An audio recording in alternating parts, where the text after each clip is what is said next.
राधे राधे। श्री हरिदास श्री कुंज बिहारी। कैसे हैं आप सभी लोग? आई होप कान्हा जी की कृपा से आप सभी लोग अच्छे होंगे, स्वस्थ होंगे। लाडले की बहुत सुंदर लीला है जो कि आप पूरा श्रवण कीजिएगा तो आपको और भी आनंद आएगा। तो जब ठाकुर जी हमारी सेवा से प्रसन्न होते हैं और हमारी सेवा को स्वीकार करते हैं तो ठाकुर जी हमें क्या संकेत देते हैं? बहुत सारी लीलाएं करते हैं और उससे वो प्रसन्न होकर के हम लोगों को इतना सारा संकेत देते हैं कि वो हम सब अगर जान जाए तो आनंद ही आनंद है। तो एक भक्त थे, ठाकुर जी की लीला करते हैं। एक भक्त थे कि जो कि कुंज बिहारी लाल जी की अपना पुत्र मानते थे। कुंज बिहारी लाल जी को मेरा कुंजो बेटा, कुंजो बेटा, कुंजू बेटा कह करके उन्हें पुकारते थे। अब बात तो ये है कि मेरे ठाकुर जी मेरे सखा हैं, प्रिय पुत्र हैं, प्रेमी हैं या फिर मेरा बेटा है, कोई कुछ भी कह ले, उनसे अपना स्वभाव कुछ भी रखे, भाव रखे और मानते कितना है। बात यहाँ पे ये होती है कि प्राकृतिक आपको जितना देती है सो वो हमारे प्रादुर्भाव की वजह से ही है। जो हमें प्राकृतिक देती है तो वो क्या होता है कि जो हमारा प्रादुर्भाव, जो हमारे स्टार्टिंग जैसे हमारे कर्म होते हैं उसी के अनुसार हमें मिलता है। तो इसीलिए हम लोग ठाकुर जी से हमेशा प्रार्थना और आग्रह करते हैं। तो प्राकृतिक जो देती है उसे स्वीकार करना चाहिए और जो ना दे तो उसके लिए प्रयास नहीं करना चाहिए। और अगर हम प्रयास करते हैं तो उसके लिए हमें क्या कहना चाहिए ठाकुर जी से? जब प्राकृतिक हमें कुछ नहीं दे रही है तो सोचना ही चाहिए कि ठाकुर जी ने जो भी किया है हमारे लिए सब कुछ सोचा ही है, हित है। और जो देती है तो अच्छे से उसको अपने पास रख करके और ठाकुर जी से विनती आग्रह करते हैं कि प्राकृतिक हमें कुछ नहीं दे रही है, जो है हमारे प्रादुर्भाव में, हमारे कर्म में नहीं लिखा है, तो वो हमें अगर कुछ नहीं मिल रहा है तो ठाकुर जी से प्रेम से आग्रह करना है कि ये वस्तु दे दो, मैं आपको वचन देता हूँ कि आपके चरणों में ही अर्पित रहेगी ये सदैव के लिए।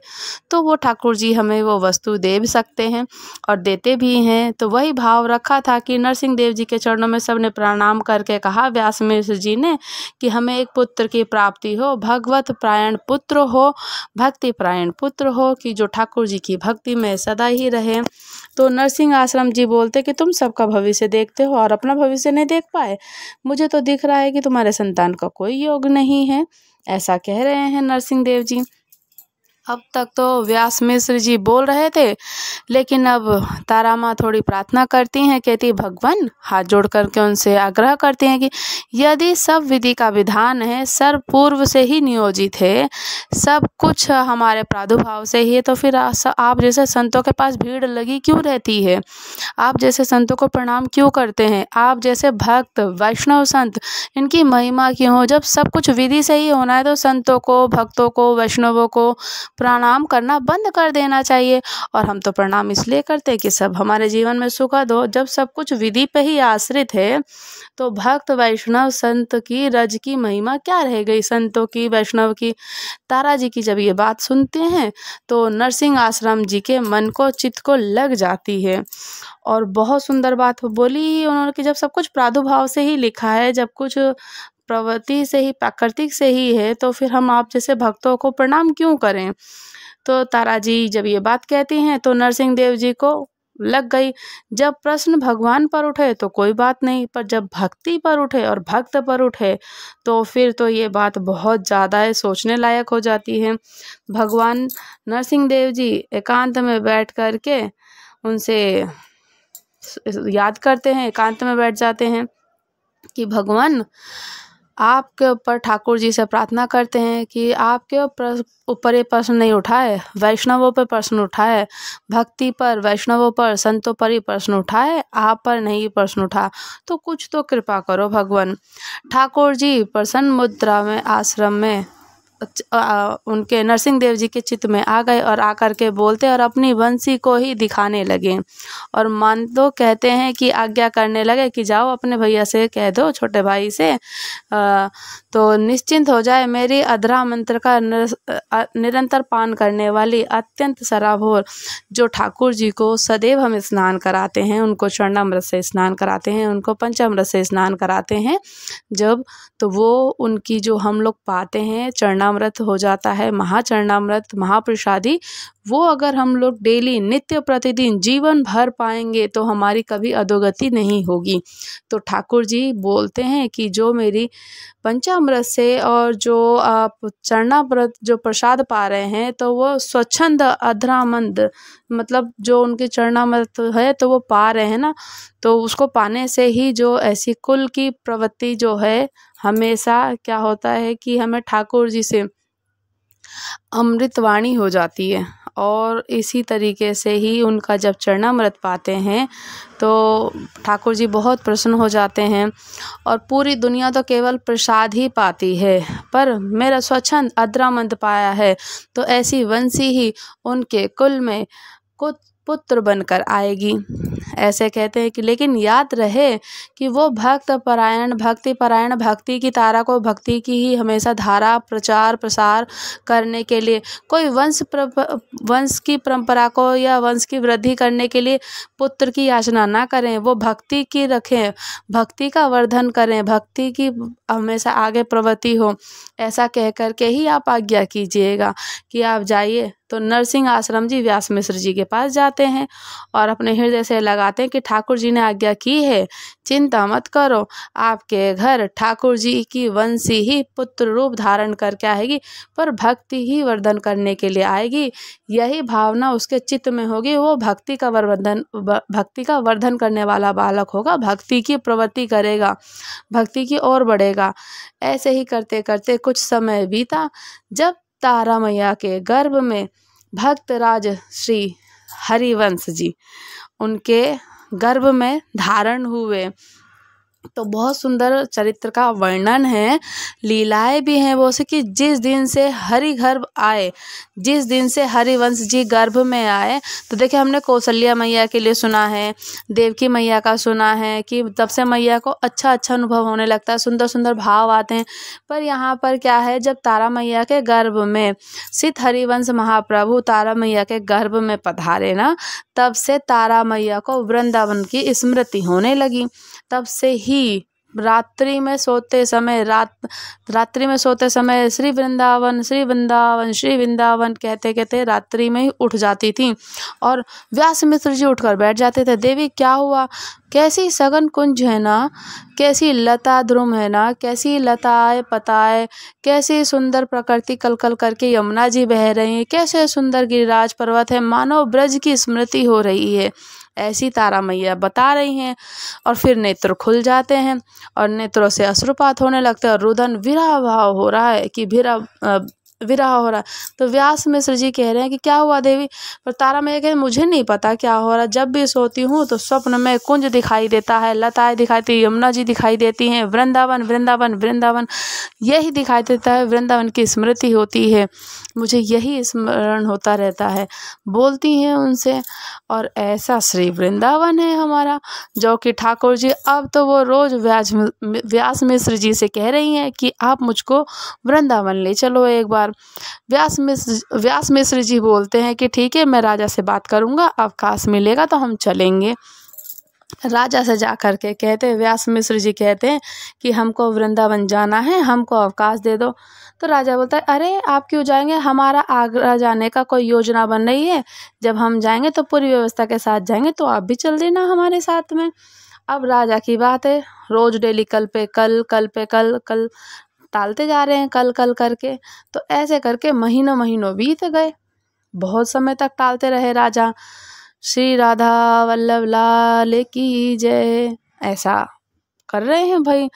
अब ये तो आना भी चाहिए ना, बांके बिहारी की जय हो, राधा वल्लभ की जय हो, राधा रमण जी की जय हो। अब बात चल रही है, चर्चा चल रही है, राजा कह रहे हैं कि रोज कल कल चलेंगे। ऐसे ही करके समय बीतता गया। रोज तारा मैया कह रही हैं कि हमको वृंदावन ले चलो। हमको बहुत विरह होता है, बहुत स्मृति होती है, बहुत याद आती है, एक बार दर्शन करा लाओ वृंदावन का। जब अंतिम माह लास्ट में 9वां महीना आया तो बस अब जैसे कि प्रकट होने वाले थे, कि जब उनका प्राकट्य होने वाला था, उस स्थिति में माँ आ चुकी हैं तारा मैया। तब राजा आकर के कहते कि हमारी आगरा की योजना बन गई है, चलो। व्यास मिश्र जी से आकर के राजा बोलते हैं। तो वृंदावन भी अपनी योजना ही बुलाकर योजना बनाते हैं, पहले वृंदावन, फिर उसके बाद तभी बुलाते हैं हमें। ऐसे जा कर के कोई नहीं जा सकता वहाँ पे, हम अपनी मर्जी से नहीं जा सकते हैं। वृंदावन हमेशा अपनी मर्जी से कोई नहीं जा पाता जब तक वृंदावन की योजना ना हो। तो ऐसे ही तारा मैया के साथ में था, वो भी अपनी योजना बना रहे थे। योजना बना रहे थे कि जब वो पहले आ जाते तो वहाँ पे हित हरिवंश जी का वृंदावन में कैसे प्राकट्य होता, कैसे वो आते वहाँ पे। जब 9वां महीना चल रहा था तभी राजा बादशाह ने कहा कि हमारी आगरा जाने की योजना बन चुकी है, तो व्यास मिश्र जी चलो, आपको छोड़ देंगे, दर्शन कर लेना। व्यास मिश्र जी कहते कि अब तो असंभव है, अब तो बालक आने वाला ही है, तो अब आप चिंता मत करो। राजा कहता है कि रानियों जैसी व्यवस्था करेंगे, पालकी में जे करके पलकों पर रखेंगे, बिल्कुल कोई दिक्कत नहीं, बिल्कुल दिक्कत नहीं होगी। सखी सहचरी सब कोई साथ में व्यवस्थित चीज़ें करके चलेंगे, तनिक भी कष्ट नहीं होगा। व्यास मिश्र जी का मन तो थोड़ा कम था। जैसे ही घर जाके तारा जी से कहा तो बादशाह ने आज कहा है कि आगरा जाने के लिए, तो तारा मैया हाथ पकड़ के बैठ गई कि नहीं नहीं चलो चलो, नहीं मैं चलो चलो, बस ऐसे बोलने लगी तारा मैया। तो बोलते हैं कि व्यास मिश्र जी तुम्हारी स्थिति, तो कहते नहीं मैं संभाल लूँगी, चलो पर आप, मैं दर्शन करना है। तो बादशाह की टोली के साथ व्यास मिश्र जी, तारा मैया और बादशाह सब लोग टोली में लेकर के बादशाह आगरा से प्रस्थान किए वृंदावन को पूर्ण रूप से। ऐसे ही जब आगे चले तो आगरा की तरफ से आगे मथुरा है, ये हमारे श्री वृंदावन का धाम है। श्री ठाकुर जी वृंदावन में जैसे ही प्रवेश किया, जब उस समय पहले ऐसा वृंदावन था कि वहाँ ठाकुर जी प्रकट रूप से कहीं विद्यमान नहीं थे, क्योंकि श्री हित हरिवंश तो अभी गर्भ में थे, हरिदास जी आ गए थे, या ब्रज की रज थी, गोवर्धन नाथ जी और यमुना, ज़्यादा मंदिर उस समय अभी थे नहीं, क्योंकि उस समय ठाकुर जी की भी लीलाएँ चल रही थी, प्राकट्य होने भोर के समय में पहुँचे हैं, वृंदावन में प्रवेश कर दें। जैसे ही वृंदावन में प्रवेश किया कि रोंगटे खड़े हो गए, नेत्र सजल हो गए। और ये स्थिति ऐसी हो कि तारा मैया ना जैसे ही प्रवेश करा है ये वृंदावन में, तो व्यास मिश्र जी कभी ने देखा नहीं। यमुना पुलिन पर जब जा करके बेटा मानो घंटों तक हमेशा यमुना जी को निहारे, लता पुत्र को, लताओं को, पताओं को, जब पुष्पों को इसमें वो स्पर्श करती हैं तो मानो कि ऐसा लगता है कि कब से उन्होंने देखा हो। ठाकुर जी के साथ में रही थी बंसी ना, क्योंकि ठाकुर जी ने तो यही वचन दिया था कि मेरी बंसी ही पुत्र के रूप में उत्पन्न होएगी, तो ठाकुर जी के साथ में ही बंसी रही थी।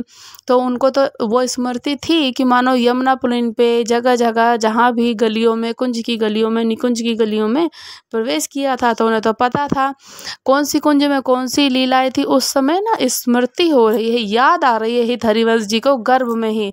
शाम का समय हो गया, वृंदावन को प्रणाम करके पुनः वापस चलने की, आगरा की ओर चलने के लिए जैसे प्रस्थान करने लगे। तो अब वृंदावन से जो जो दूर जामे वैसे ही तारा मैया का विरह बढ़ रहा था कि अब क्या होगा, क्योंकि अब दूर जाना है और हित हरिवंश जी उनके गर्भ में हैं अभी, और जैसे गर्भ में है तो उनको भाई स्मृति तो हो रही है, बंसी का ही रूप धारण करके आने वाले हैं ना। तो वैसे नहीं मुझे बहुत मेरा मन हो रहा है कि मैं वहीं रहूं, पूरा मेरा मन है कि, तो तारा मैया कह रही हैं। तो व्यास मिश्र जी कहते कहाँ रहेंगे, वो तो पूरा जंगल है, पूरा वन है। उनका रुदन इतना विकल करने वाला था कि उस रुदन को व्यास मिश्र जी सुन नहीं पा रहे थे। तभी वो रुदन करते करते वृंदावन ब्रज की सीमा में ही थे, बाहर नहीं निकल पाए थे। आगरा की ओर तो प्रस्थान किया था पर बाहर निकल नहीं पाए थे। तभी क्या था कि प्रसव की पीड़ा होने लगी, और ऐसी प्रसव पीड़ा हो रही थी कि तुरंत व्यास मिश्र जी ने जाके बादशाह को कहा कि महाराज आप आगरा को प्रस्थान करो, हमारी गृहिणी को गर्भ की पीड़ा हो रही है, इससे आगे ले जाने के लिए अभी उचित समय नहीं है। ये गांव जैसे दिख रहा है, हम यहीं रुक जाते हैं, क्या पता आगे वन आया और वहाँ कुछ और दिक्कत हुई तो फिर क्या करेंगे। बादशाह ने कहा कि ठीक है, आप कुछ सेवक भी ले लो और आप यहीं पे रुक जाओ, ऐसा बोलते हैं वो। अब ये सारे के सारे संबंध ठाकुर जी से जुड़े हैं। ये सब भावना ना मैया की नहीं है, ये गर्भ में जो तारा मैया के गर्भ में ना हैं जो हित हरिवंश जी, उनको एक एक भाव पता है, कहाँ यमुना जी, कैसे ब्रज की रज, कौन सी लता पता, कौन सी निकुंज, कौन सी लीला, कहाँ कैसी वो स्मृतियाँ हो रही हैं, उनको याद आ रही हैं सारी चीज़ें। शाम का समय हो चुका है, वृंदावन को प्रणाम किया था, ऐसे ही से पुनः फिर आगरा की ओर चल पड़ रहे थे। तो अब जैसे ही चले हैं तो उनके प्रसव की बहुत पीड़ा हुई है।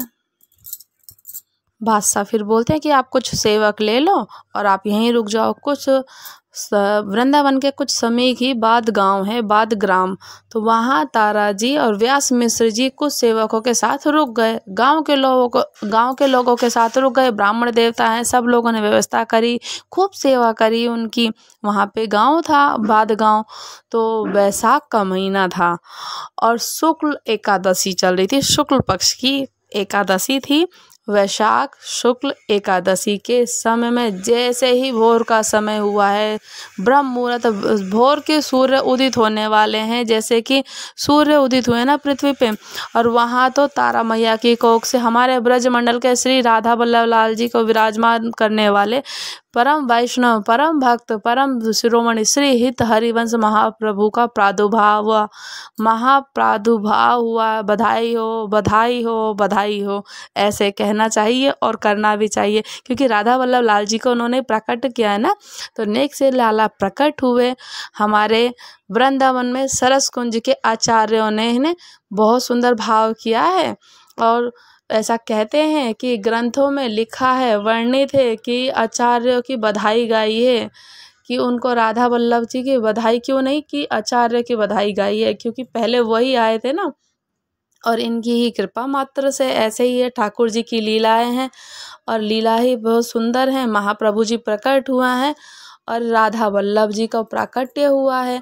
तो जो उन्होंने राधा वल्लभ जी को प्राकट्य किया है, श्री हित हरिवंश जी ने किया है, और हित हरिवंश जी का वैशाख की शुक्ल पक्ष की एकादशी के दिन उनका भोर में ब्रह्म मुहूर्त में अवतरण हुआ है, और वो आए हैं। तो ऐसे ही सुंदर सी लीलाएं करी हैं।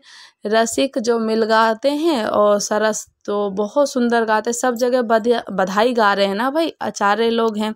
और इसी तरीके से ठाकुर श्री हित हरिवंश जी का प्रादुर्भाव हुआ है, और आनंदित मन को हुआ है, और मन को होना भी चाहिए आनंदित, क्योंकि ठाकुर जी के जो राधा वल्लभ जी को प्रकट किया है, तो इसी तरीके से उन्होंने क्या करा है कि अपने मन की जो उनके वृद्ध जो गर्भ में धारण थी तारा मैया के श्री हित हरिवंश जी थे, तो उनको तो स्मृति थी ही सारी, और इसी स्मृति को रखते रखते उन्होंने वृंदावन की ऐसे ही लीलाओं को करा है ना।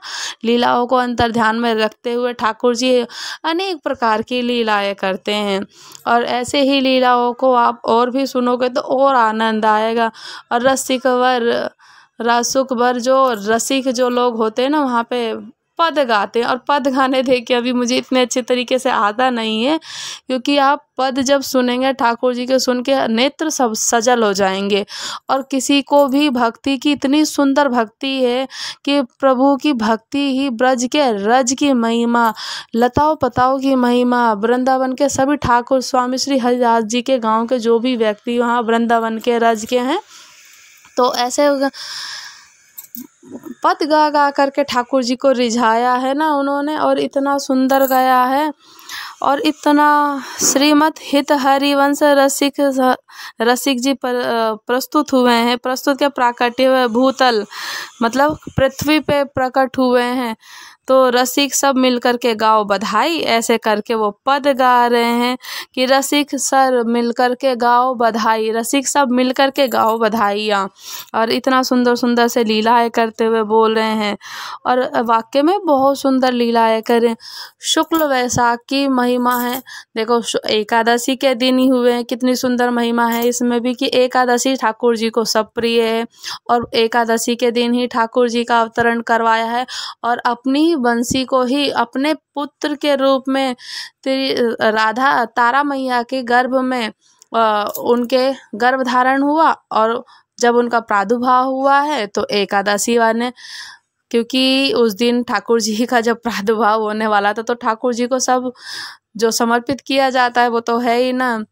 तो इतने सुंदर सुंदर लीलाएं करते, सब रसिक लोग मिल कर के गाते हैं, कह के रसिक मिल गाओ सरस बधाई, रसिक मिल सब गाओ सरस बधाई। ऐसे सुंदर सुंदर से पद गा गा करके ना बड़े आनंदित हो करके गाते हैं कि रसिक सब मिल करके गाओ सरस बधाई। और ठाकुर जी का भाई प्राकट्य हुआ है, अपनी बंसी जी को उन्होंने अपने पुत्र के रूप में ही दिया है। तो ऐसे ही ठाकुर जी की सुंदर सुंदर लीलाओं को और भी आप सुनना चाहते हैं तो हमारे चैनल को लाइक कीजिए, सब्सक्राइब कीजिए और कमेंट करके भी बताइएगा मुझे कि आपको कौन सी और कथा सुननी है। सो ठाकुर जी की बहुत सुंदर लीलाएं हैं, मुझे तो बहुत आनंद आ रहा है और आपको भी आनंद आ रहा हो तो प्लीज़ लाइक कीजिएगा। और चैनल पर अगर नए हैं तो सब्सक्राइब तो करना ही करना है, आप लोग प्लीज़ करिएगा सब्सक्राइब। राधे राधे। श्री हरिदास श्री कुंज बिहारी। मिलते हैं आपसे।